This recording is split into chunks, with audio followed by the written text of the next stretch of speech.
Good afternoon. It's Monday, so let's get started. This is your final assignment. We're going to talk about the argument paragraph. So go to Content Week 10, and the first thing that you need to do is read the article, Confusion Clouds Roles of Paralegals.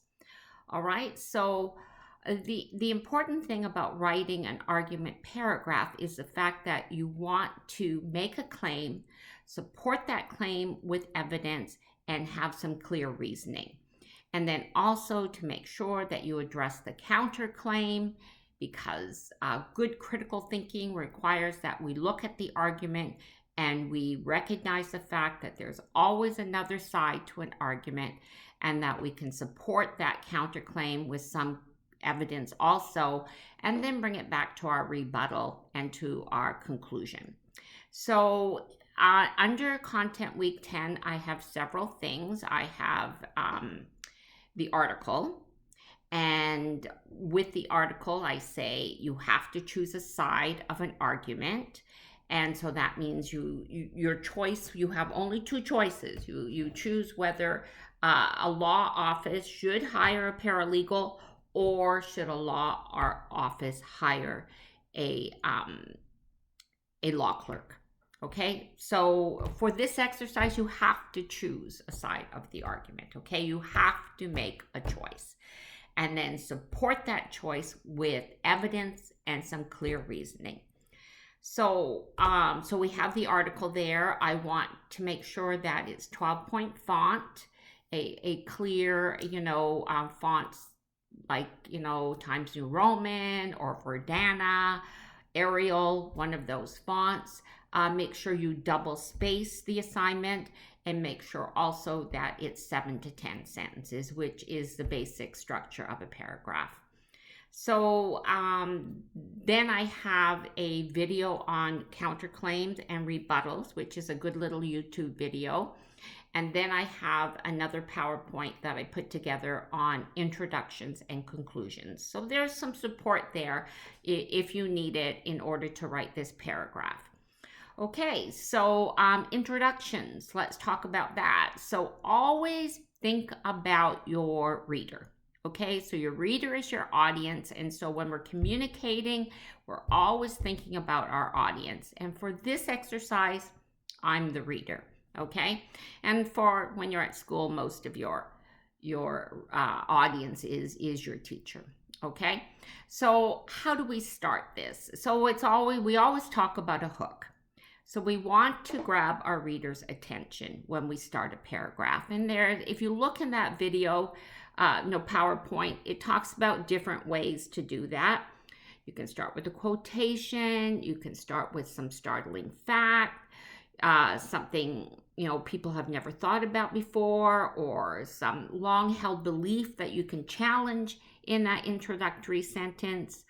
A question, but make sure that if you start with a question, in the conclusion, you answer that question to the best of your ability.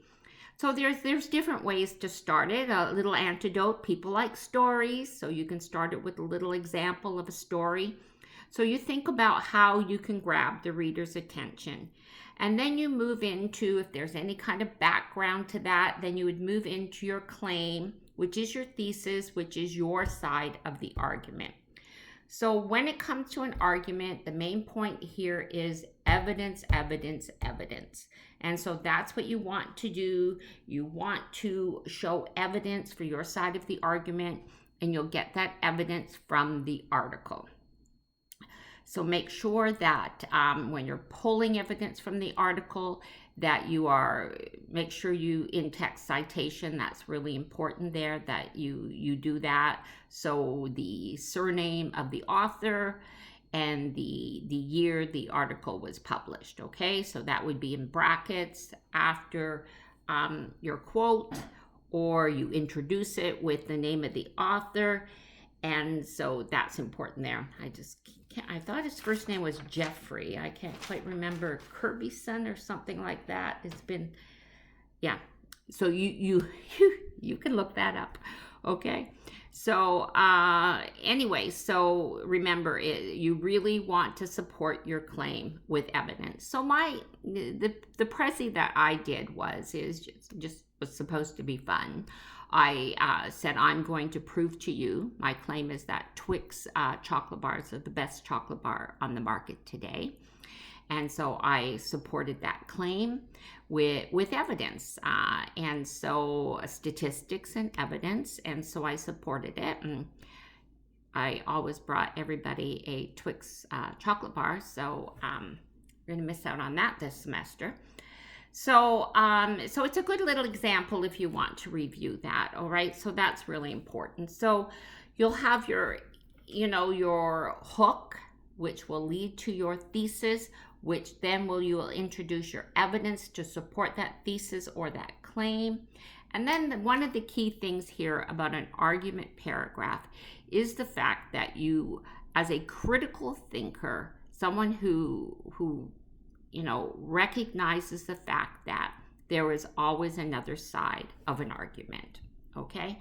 And so that would be your counterclaim, all right? So you do have to think about there is another side to this argument and introduce that and support that other side with evidence.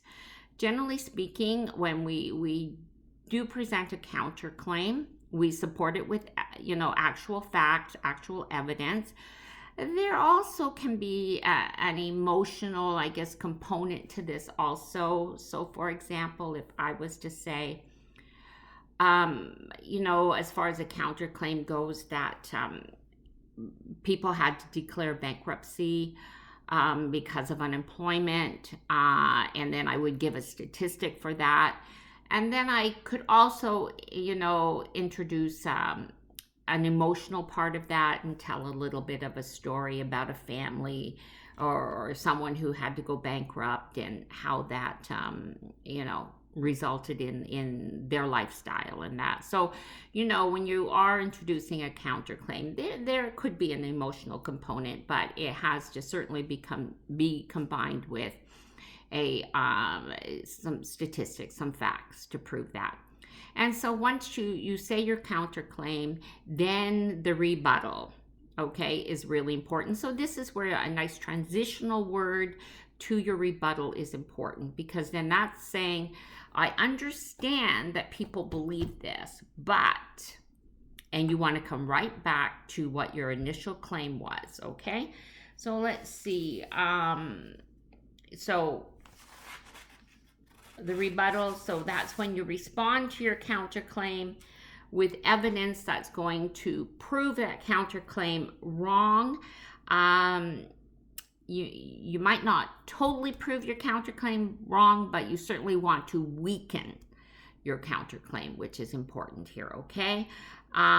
So that's important. So your rebuttal, let's see, you could say, I know some people think this, but, and go to your rebuttal, or, so you just really want to argue, in some way that your opponent is incorrect, and go to your rebuttal, okay?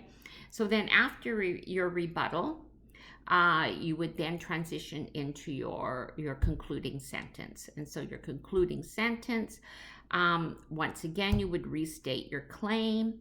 And then this is where you want to leave your reader with a final thought, okay? And certainly leave your reader telling them the significance of your claim and how important that is, all right?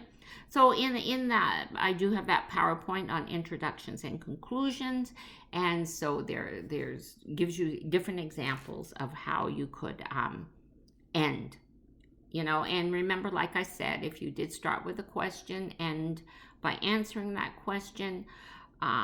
So there's I think about 6 different methods that we use in writing, academic writing, to conclude. So let's just review this one more time. So you're going to start with a hook, some type of attention getter, which would lead to your thesis, which is your side of the argument.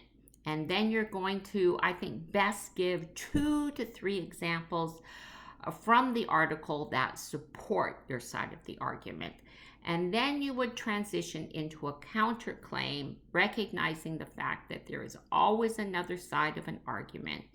And support that counterclaim with evidence.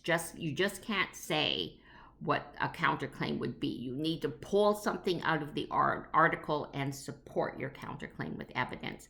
And then you would transition into your rebuttal, and your rebuttal is always going back to your side of the argument, your claim. And then a concluding sentence where in that conclusion you would restate your thesis or your claim, and then you would leave the reader with a final thought.